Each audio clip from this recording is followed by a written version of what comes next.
Hello everyone, आज चाहिँ चिसो चिसो मौसममा म चाहिँ सुन्तला खान गएको छु लीला अर्ग्यानिक पसलमा।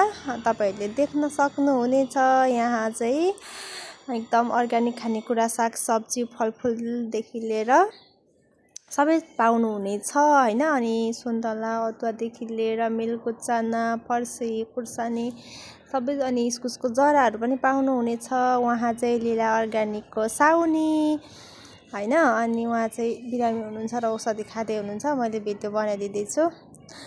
त्यसपछाडि मेरो चाहिँ यो सुन्तला क्या मैले 1 केजी किनेर खाइसकेर अब यति सब भागमा सक्नुलाई हैन। अनि उहाँ चाहिँ कस्टमर दाइ उहाँले पनि धेरै सब्जी किन्नु भएको छ। मैले देखाइदिँदैछु उहाँले किन्नु भएको सब्जी सुन्तला हैन। अनि त्यसपछाडि यता यो चाहिँ मेरो हो। अनि उहाँ पनि आउँदै हुनुहुन्छ, उहाँ पनि कस्टमर हो। तपाईहरु पनि आउन सक्नुहुन्छ।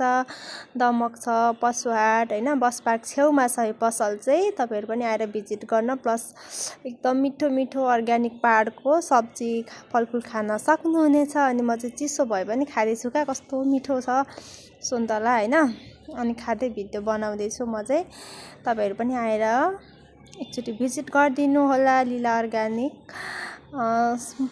पसलमा। दिदी र म चाहिँ गफ गर्दै खाँदैछौँ, दिदीले पनि खाँदै हुनुहुन्छ सुन्तला चिसोमा। अनि म पनि खाँदैछु। धन्यवाद।